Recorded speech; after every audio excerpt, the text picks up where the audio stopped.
Most beneficial, the most merciful. अस्सलाम वालेकुम to all the aspirants. आज की वीडियो में हम लोग जो सीएसएस का करंट अफेयर का टॉपिक जो डिस्कस करने जा रहे हैं, वो बड़ा इंपॉर्टेंट टॉपिक है and the topic name is COP 28 and Pakistan and the world and its implication on overall everything.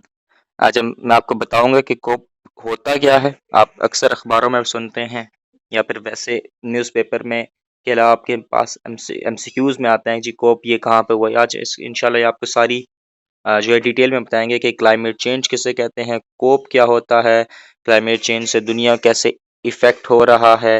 इस सारी चीज़ें आज हम आज की इस शॉर्ट सी वीडियो में इंशाल्लाह डिटेल से मैं आप लोगों को समझाने की कोशिश करूंगा। तो लेट्स स्टार्ट। व्हाट इज मैं ज़रा हमें एक न्यू शीट चाहिए होगी, just give me a second. जी, तो सबसे पहले आप लोग देख लें कि व्हाट इज क्लाइमेट चेंज। ठीक है, आपने बड़ी चीजें गौर से सुननी है। देखें, क्लाइमेट चेंज का अगर मैं आपको सादा सा मतलब बताऊं ना, इससे हर शख्स, हर जानवर, हर चरिंद परिंद, हर चीज, जंगल, जो भी चीज है ना नेचुरल, वो सब इससे इफेक्ट हो रहे हैं। ठीक है, क्लाइमेट चेंज का ये मतलब बिल्कुल भी नहीं है जैसे हम लोग अक्सर पढ़ते हैं जी दुनिया का टेम्परेचर बढ़ रहा है। बिल्कुल ऐसा ही है, दुनिया का टेम्परेचर क्लाइमेट चेंज मतलब इसका वो है कि आपका दुनिया का टेम्परेचर बढ़ रहा है, बट अगेन इसका बहुत इससे बड़ा वास्ट चीज है ये। ठीक है, आप देख रहे हैं जी टेम्परेचर आए दिन बढ़ता जा रहा है, सख्त गर्मी पड़ रही है। ठीक है, और आपने अगर देखा हो तो अब गर्मियों का जो सर्दियों का जो महीना, जो सर्दियों का जो टाइम है, बड़ा सुकड़ता जा रहा है, मतलब कम होता जा रहा है। ठीक है, the reason behind this is climate change. कभी एक मैं आपको आज एक टर्म बता रहा हूँ, सॉरी इंटेंस वेदर। ये टर्म यूज होती है जी इस चीज क्लाइमेट चेंज को जाहिर करने के लिए। मतलब इसका मतलब ये है कि कहीं आपका सख्त सर्दी है और कहीं आपकी सख्त गर्मी है। ठीक है, तो इंटेंस वेदर तो अब, और इसके अलावा वाटर सक्रासिटी, वाटर कम होता जा रहा है। ठीक है, सी लेवल इंक्रीज हो रहे हैं, सी लेवल इंक्रीज हो रहे हैं, वाटर सक्रासिटी हो रहा है, मतलब दुनिया में पानी की कमी होती जा रही है। ठीक है, जो हमारे समुंदर्स हैं वो सूख रहे हैं। ठीक है, आप आए दिन पाकिस्तान की खबर मैं आपको बताऊं, पाकिस्तान की न्यूज़ आप आए दिन सुनते होते हैं जी कि पानी की सतह कम हो गई है, पानी की सतह ज्यादा हो गई है। वो किसकी वजह से हो रही है? क्लाइमेट चेंज की वजह से। तो मतलब जितने भी मैंने आपको जो फैक्टर्स बताए हैं, these all are contributing in climate change. ठीक है, अब क्लाइमेट चेंज हो क्यों रहा है? ठीक है, इसकी हम थोड़ी सी एक ब्रीफ सी हिस्ट्री करने की कोशिश करते हैं कि व्हाई ऑल दिस हैपनिंग। अच्छा, just me give me a moment. अच्छा, अब ये why all these are happening, मतलब हम थोड़ी सी हिस्ट्री के ऊपर हम बात करते हैं। क्लाइमेट चेंज की हिस्ट्री हमारे पास चलती है बैक इन इंडस्ट्रियल रेवोल्यूशन। ठीक है, इंडस्ट्रियल रेवोल्यूशन जब हमारी आती है, जो ऑफिशियल डेट तो इसकी कोई एग्जैक्ट नहीं है, बट कहते हैं कि 760 से लेके 840 तक ये चलता रहा है। 1840 सॉरी, ये इसका मतलब है एक जो डेट आती होती है। अच्छा, इंडस्ट्रियल रेवोल्यूशन की वजह से हुआ क्या, कैसे इसकी वजह से टेम्परेचर में राइज हुआ? देखें, जब इंडस्ट्रीज लगनी शुरू हुई तो हर मुल्क ने इंडस्ट्री की तरफ जाता रहा। ठीक है, उस टाइम की जो भी world powers, give me a second. अच्छा, उस टाइम की जितनी भी पावर थी वो फिर उन्होंने इंडस्ट्रियल रेवोल्यूशन की वजह से जो दुनिया का टेम्परेचर वो आहिस्ता से इंडस्ट्रीज लगती रही, और इंडस्ट्रीज की वजह से ये हुआ कि दुनिया का टेम्परेचर बहुत इंक्रीज होता रहा, और उस टाइम से लेके आज अ, दुनिया के टेम्परेचर में 0.5 इंक्रीज आया है। ठीक है, एक सेकंड प्लीज। अच्छा, तो उस टाइम जब इंडस्ट्रियल रेवोल्यूशन स्टार्ट हुआ, उस टाइम हमारा दुनिया का टेम्परेचर था 1.1 डिग्री। ठीक है, लेकिन आज दुनिया का टेम्परेचर 2000 और आज 2024 अभी जो चल रहे 23 के मुताबिक, 23 की रिपोर्ट के मुताबिक अभी जो दुनिया का टेम्परेचर है 1.1 डिग्री है। रिपोर्ट है, आप you can add this in your fact book too. अपनी फैक्ट बुक में आपने सारे फैक्ट्स एंड फिगर आज के नोट करने हैं। तो क्या है इसका, दुनिया का जी टेम्परेचर इंक्रीज हो रहा है। टेम्परेचर इंक्रीज होने की वजह से आप लोगों की फूड इनसिक्योरिटी फूड इनसिक्योरिटी हो रही है। फूड इनसिक्योरिटी का एक डायरेक्ट लिंक आप देख सकते हैं। जो अ, हमारे ये जो गज़ा है, ठीक है, यहाँ पे देखें आप कितनी ज़्यादा फूड इनसिक्योरिटी है। 96% फीसद जो बच्चे हैं उनको पानी का साफ पानी नहीं मिल रहा, पीने के लिए साफ पानी और खाने के लिए चीज़ें नहीं मिल रही, हेल्थी फूड्स, ठीक है। तो ये हमारी फूड इनसिक्योरिटी होती है। ये मैं आपको ये तो वैसे उसकी वजह से हो रहा है ना, जंग की वजह से। लेकिन जंग में भी आप देखें उन्होंने अभी तक, मैं आप क्लाइमेट चेंज की एक बड़ी देसी सी एग्जांपल इस जंग से ही आप ले लें। लेकिन जंग में उनका इस तरह है कि इसराइल ने बहुत से वो बॉम्ब जो है उनके ऊपर फेंके हैं गाज़ा के ऊपर, ठीक है। उसकी वजह से बॉम्ब की इतनी ज़्यादा हीट होती है, इतनी ज़्यादा हीट होती है कि आज तक अभी अब अभी पिछले 6 महीने में यूएन की रिपोर्ट है कि पिछले 6 महीने में गज़ा में जितने बच्चे पैदा हुए हैं वो एबनॉर्मल पैदा हुए हैं। एबनॉर्मल ये है कि मतलब अनयूजुअल पैदा हुए हैं। किसी की हाइट बहुत छोटी है, किसी का हाथ छोटा है, तो मतलब this all is about heat. This all is happening due to heat. And again Hiroshima Nagasaki, यहाँ पे भी ऐसे ही हुआ है। वहाँ पे भी आज तक जो बच्चे हैं डिसेबल पैदा हो रहे हैं। तो ये this is the great reason about के मतलब हीट कितना ज़्यादा इफेक्ट हो रहा है। अच्छा, क्लाइमेट चेंज की वजह से ही आप लोगों का मालदीव्स दुनिया से गायब हो जाएगा। ये यूएन की ही रिपोर्ट है। 2050 तक, यस, मालदीव दुनिया की नक्शे से गायब हो जाएगा अगर ऐसा ही चलता रहा। कहते हैं कि अभी 1.5 डिग्री है और 2050 तक अगर ये 1.5 हो जाएगा, सॉरी, अभी जो है 1.1 है। मैंने आपको ऊपर पता नहीं कौन सी रिपोर्ट दी है, 1.1 इट्स नाउ, ठीक है। जब स्टार्ट हुआ था जीरो से हुआ था और आज 1.1 हो चुका है। 1.1 से आप देख लें कितना ज़्यादा मसले हो रहे हैं। और अगर ये 1.5 असल में हो गया, 1.5 जो कि यूएन कहता है कि 2025 तक हो जाएगा, तो फिर आप सोच सकते हैं कि में कितना ज़्यादा दुनिया कितनी ज़्यादा तब्दील हो जाएगी। मैं आपको बताया मालदीव्स दुनिया से मिट जाएगा। इंडोनेशिया ने भी रिसेंटली जी, इंडोनेशिया ने अपना कैपिटल जो है वो चेंज कर दिया क्योंकि उनके कैपिटल जो है उसके साथ था, अ, एक दरिया के समुंदर के साथ था, लेकिन अब उन्होंने चेंज कर दिया कि क्योंकि ज़ाहिर है क्लाइमेट चेंज की वजह से सैलाब वगैरह आते हैं ये वो। आज 70 लाख पाकिस्तानी, यूएन की रिपोर्ट के मुताबिक 70 लाख पाकिस्तानी लोगों ने माइग्रेट किया है, ठीक है। यूएन की रिपोर्ट के मुताबिक 72 लाख बांग्लादेश के लोगों ने माइग्रेट किया, ठीक है, due to the climate change, due to the due to the इसको सैलाब की वजह से, ठीक है। अच्छा, तो अब आज तक पाकिस्तान ने लास्ट $32 बिलियन का पाकिस्तान को लॉस हुआ है ड्यू टू क्लाइमेट चेंज। तब आप देख सकते हैं क्लाइमेट चेंज कितना एक बड़ा ड्रास्टिकली जो है दुनिया को, पाकिस्तान को, दुनिया को जो है इसके नेगेटिव इम्पैक्ट्स हैं, ठीक है।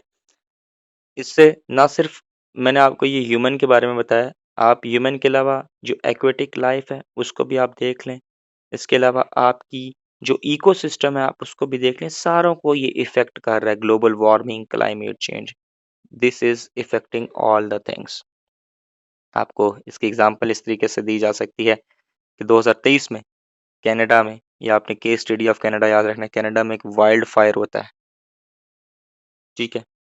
लंग्स क्या कहा जाता है जी, लंग्स है कार्बन डाइऑक्साइड, जंगल मतलब जंगल को लंग्स कहा जाती है, कार्बन डाइऑक्साइड कहा जाता है, मतलब it's the lungs of the world, ठीक है, जो कि प्रोड्यूस करता है कार्बन डाइऑक्साइड। अब वो लंग्स जो आपके खत्म होते जा रहे हैं, जब लंग्स खत्म हो जाते हैं तो बंदा खत्म हो जाता है। तो कनाडा में 2023 में आग लगी है और इसमें टन्स ऑफ जो उनका एरिया था जंगल का वो सारा तबाह हो गया। उसकी वजह से क्या हो रहा है, टिम्बर के बहुत सारे जो पेड़ थे उनसे आपको नुकसान हुआ है, टिम्बर खत्म हुआ है, ठीक है। ये आपने एक केस स्टडी याद रखनी है। इसके अलावा पाकिस्तान की अगर बात की जाए, पाकिस्तान में जी 2022 में बहुत बुरे तरीके से फ्लड आया इंडिया में, रिसेंटली आया 2023 में। तो ये सारे आपने फैक्ट्स एंड फिगर, ये इसके आपने अब पाकिस्तान में आपने देख लेना है कितने लोग डिस्प्लेस हुए हैं, ठीक है।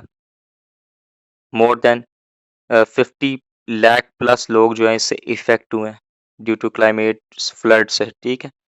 ये बड़े एक्सट्रीम लेवल पे। अब ये तो सारा मैंने आपको तामीद बांध दी है जी, क्लाइमेट चेंज क्या होता है, कैसे इफेक्ट कर रही है वो। अब जो सवाल असल जिसके ऊपर ये वीडियो है, कोप कोप की मैं आपको थोड़ा बहुत बता दूं। कोप 28 जिसके भी हमने बात करनी है वो हुआ है यूएई में रिसेंटली, ठीक है, 23 में, 2023 में। इसके लेकिन इससे पहले मैं आपको थोड़ी बहुत हिस्ट्री बता देता हूँ कोप कोप की के कोप की हिस्ट्री क्या है। सीओपी आप पढ़ते रहते हैं। कोप 28 इसका आखिर मतलब क्या है? C for conference, O for of, P for parties. Conference of parties को क्या कहते हैं जी? कोप, ठीक है। अच्छा, कोप 28 से पहले बहुत से और भी कोप आते रहे हैं। एक बड़ा मशहूर है क्योटो प्रोटोकॉल, ठीक है, 2005। इसके बाद पेरिस एग्रीमेंट 2015, ठीक है। इसके बाद ग्लासगो, जिसको आप ग्लासगो को आप कोप 26 के नाम से जानते हैं। इसके अलावा पेरिस के बाद, ग्लासगो के बाद 27 कोप 27 इजिप्ट में हुआ था, ठीक है। ये सारे कोप हैं। और अभी कोप 28 जो मैंने आपको बता रहा हूँ, जो जिसके लिए आज ये वीडियो बन रही है, कोप 28 आपका अभी रिसेंटली यूएई में हुआ है। अच्छा, इतने सारे कोप हुए हैं, तो हम इसी कोप को इतना क्यों कर रहे हैं, इतना कोप 28 को इतना क्यों हम इस पे एम्फसाइज कर रहे हैं? क्योंकि कोप 28 में वाकई में कुछ ऐसे डिसीजंस लिए गए जो इससे पहले नहीं लिए गए, ठीक है। कोप 28 में कुछ ऐसे डिसीजंस लिए गए जो आज से पहले किसी उसमें नहीं लिए गए। इसीलिए ये जो है एक बड़ा ही कहा जा सकता है, it will time will tell कि कैसे चीज़ें मैनेज होंगी, बट टिल नाउ ये एक बड़ा ही सक्सेसफुल कोप की कॉन्फ्रेंस रही है, ठीक है। और इसमें अब देखते हैं कि इसको इम्प्लीमेंट कैसे होगा, बट ये अभी तक की एक सक्सेसफुल चीज़ रही है, ठीक है। मैं आपको कोप 27 का थोड़ा बहुत हिस्ट्री बता दूं क्योंकि वो थोड़ी सी ज़रूरी है पाकिस्तान के लिहाज से। पाकिस्तान जी लीडर था कोप 27 में। लीडर किसका था जी? ग्रुप ऑफ 77 एंड चाइना, इनका पाकिस्तान लीडर था जी, ठीक है।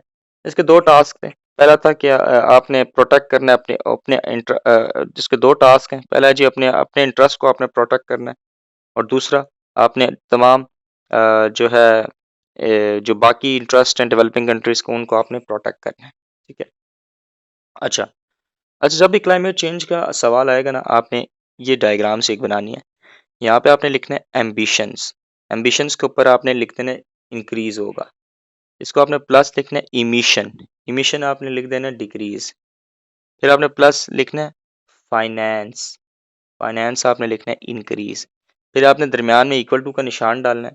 फिर आपने लिखना है कि टेम्परेचर डिक्रीज का निशान डाल देना है, प्लस एडेप्शन, एडेप्शन इंक्रीज का निशान डाल देना है, और लॉस डिक्रीज का निशान डाल देना है। ये आपने इसको दोबारा वीडियो को देखें और इसको आप लोगों ने अपने पल्ले बांध लेना है, ठीक है।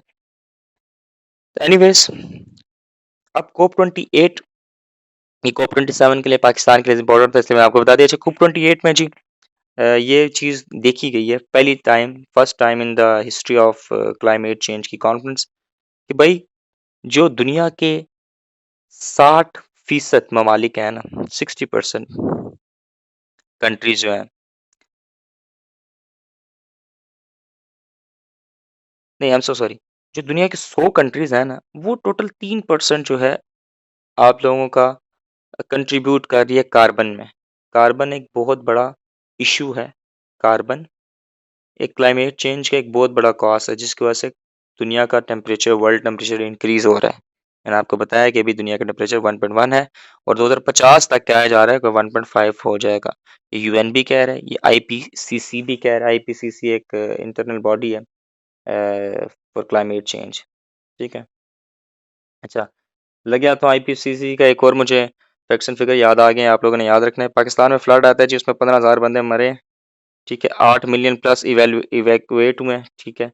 2 मिलियन प्लस लोगों के घर बेचारों के तबाह हुए हैं, हाउस तबाह हुए हैं, और 4 मिलियन प्लस हमारी जो लैंड है, एकड़ लैंड है, वो जो है इससे इसको नुकसान हुआ है। ठीक है, और इसके बाद यूएन की एक रिपोर्ट आई है कि इसके सलाह के बाद 9 मिलियन लोग पाकिस्तान में डायरेक्टली फॉल हो जाएंगे पॉवर्टी, मतलब पॉवर्टी एक लाइन होती है यूएन की, पॉवर्टी लाइन, तो उसके नीचे हो जाएंगे। मतलब पॉवर्टी लाइन में $1 से जो कम, $1.2 से जो कम कमाता है वो पॉवर्टी लाइन से नीचे होता है। तो पाकिस्तान में 9 मिलियन लोग नीचे हो जाएंगे पाकिस्तान, ये यूएन की रिपोर्ट कहती है।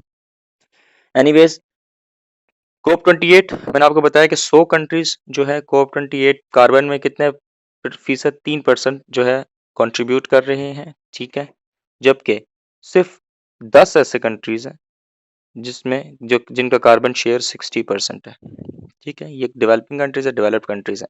अब मसला ये है कि डेवलप कंट्रीज फिर मानते नहीं है, ये डेवलप कंट्रीज हैं, ठीक है, 60%, ये लोग फिर मानते नहीं है कि भाई हमारा शेयर है इसमें। सबसे बड़ा अगर मैं आपको बताऊं तो चाइना सबसे ऊपर है, चाइना तकरीबन 31%, देन आपका यूएसए है तकरीबन 14%, उसके बाद आपका इंडिया है तकरीबन 9.5%, उसके बाद आप लोगों का जर्मनी, फ्रांस, यूके, ये सारे आ जाते हैं।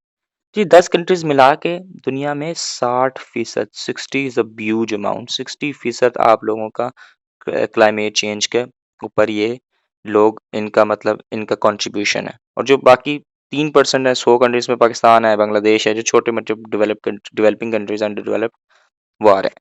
अच्छा, अब इसमें COP28 की अब आपको मैं एक एक पॉइंट्स उठाएंगे और हम उसकी देखेंगे कि इम्प्लीकेशंस क्या हैं। सबसे पहले जी, लैंड मार्क डील इसको कहा जाता है। COP28 को लैंड मार्क डील कहा जाता है, क्यों? क्योंकि देखें, दुनिया इसमें पहली दफा एग्री हुई है कि फॉसल फ्यूल इंडस्ट्री जो है उसको हमें कम करना चाहिए। ठीक है, ओपेक कंट्री जितने भी हैं, जिसमें आपका सऊदी अरब है, जिसमें आपके जितने भी ऑयल कंट्रीज हैं, जिसका मतलब जिनकी इकोनॉमी जो है ऑयल पे डिपेंड है, उन सब ने कहा है जी हम लोग फॉसल फ्यूल को कम करने की कोशिश करेंगे। और बताया गया है कि 2050 तक, according to the UN report, 2050 तक इन ये लोग अपनी फॉसल फ्यूल इंडस्ट्री जो है वो लोग कम कर देंगे। ठीक है, और इससे फायदा ये होगा कि हमारा टेम्परेचर जो कि प्रिकॉशंस मिली हैं यूएन की तरफ से, आईपीसीसी की तरफ से, 1.5 चला जाएगा 2050 तक, वो कम हो सकता है। इसके बाद number 2 implication on the world, on the Pakistan, और लैंडमार्क डील में पाकिस्तान का मैंने आपको बता दिया। अच्छा, इसके बाद जो दूसरा हमारा है उसमें हमारे पास आ जाता है climate change loss loss and damage fund. ये COP27 में बनाया गया था, लेकिन इसमें प्रॉपर इसकी इम्प्लीकेशन जो है, लॉस एंड डैमेज फंड, इसमें प्रॉपर इसकी इम्प्लीकेशन है। पाकिस्तान जी इसका इनिशिएटिव, इसका पाकिस्तान का भी नाम आता है इसके इनिशिएटिव में। COP28 में फर्स्ट टाइम, इसके में सेकेंड, COP28 में जी फर्स्ट टाइम ये कहा गया है कि जी इसको ऑपरेशन करना चाहिए लॉस एंड डैमेज फंड को। ठीक है, LND फंड को, LDF को। और इसमें बताया गया कि जी दुनिया के सारे कंट्रीज जो हैं, जितने भी डेवलप कंट्रीज हैं, यानी कि जो मैं आपको बताया टॉप 10 कंट्रीज है जो कि कंट्रीब्यूट कर रहे हैं, वो सारे पैसे मिलाएंगे लॉस एंड डैमेज फंड में। ये है कि सारे पैसे मिलाएंगे और हम लोग पैसे जमा करेंगे, और फिर वो जो पैसे हम जमा करेंगे वो जो फिर हम वो देंगे उन कंट्रीज को जो वर्स्ट इफेक्टिव है, जिसमें पाकिस्तान 5वें नंबर पर दुनिया का है, जिसमें जो क्लाइमेट चेंज से वर्स्ट वर्स्ट इफेक्टिव है। ठीक है, तो इसके बाद तीसरा इसकी इम्प्लीकेशन ये है कि टास्क फोर्स जो है वो एक बनाई जाएगी। टास्क फोर्स का काम क्या होगा कि वो जी टैक्स अप्लाई करेगी तमाम उन कंट्रीज पे इन्वॉल्व, जो कि मतलब इन्वॉल्व होते हैं टेम्परेचर बढ़ाने पे। फॉर एग्जांपल शिपिंग, शिपिंग एक ऐसा कारोबार है जिसमें मतलब है आप लोगों का बहुत ऑयल लगता है, तो उसमें वो आपके ऊपर टैक्स जो है, वो उसके ऊपर टैक्स जो है इन्हांस किया जाएगा। ठीक है, टास्क फोर्स जितनी भी है उसके ऊपर टैक्स लगाएगी, टैक्स को इम्प्लीमेंट करेगी, और फिर जो उसमें से पैसे आएंगे ना, जो टैक्स में से आएंगे, वो फिर ये लोग किसको दे देंगे? लॉस डैमेज फंड को। ठीक है, लॉस डैमेज फंड का जो $5 बिलियन इन्होंने जमा करना है एक साल में, ये इनका टारगेट है। अगेन होता है नहीं होता है, वी डोंट नो। अच्छा, इसके बाद जी आखिरी, sorry, fourth one is renewable energy के ऊपर जाएंगे। ठीक है, रीन्यूएबल एनर्जी यानी कि इलेक्ट्रिक कार्स आजकल चल रही हैं पूरी दुनिया में, पूरी दुनिया इसकी तरफ जा रही है, तो रीन्यूएबल एनर्जी की तरफ जाएंगे। और 50, और जो ऑयल एंड गैस अल्टरनेटिव, उन्होंने 50 ऑयल एंड गैस जो कंट्रीज हैं, ऑयल एंड गैस जो प्रोड्यूस करते हैं, उन्होंने कहा है जी हम इसको अडॉप्ट करेंगे अल्टरनेटिव मेथड को। अल्टरनेटिव मेथड कौन से? रीन्यूएबल एनर्जी, यानी कि रीन्यूएबल एनर्जी में क्या आता है, सोलर से बिजली बनाएंगे, विंड से बनाएंगे, ठीक है, पानी से बनाएंगे। ये मतलब आप लोगों का इस तरीके से आता है। अच्छा, इसके बाद इसी में ही कहा गया है कि जी हम लोग मीथेन को भी जो है कम करेंगे। मीथेन भी एक बहुत बड़ा कंट्रीब्यूटर है क्लाइमेट चेंज दुनिया के बढ़ने की वजह से, ठीक है। मीथेन को जो हम कम करेंगे, और ये पूरी दुनिया जितनी भी इसके साइनेटरी है ना, 100 प्लस कंट्रीज हैं इसके साइनेटरी, उन सब ने कहा जी हम लोग मीथेन को कम करेंगे, ठीक है। और last but not the least, एक ग्लोबल स्टॉक ट्रेड के नाम से एक चीज़ है इसमें, ग्लोबल स्टॉक ट्रेड। इसमें यह है कि जी 5 साल बाद ना हम लोग एक रिपोर्ट बनाएंगे, हर कंट्री अपनी अपनी रिपोर्ट बनाएगा 5 साल बाद, ठीक है।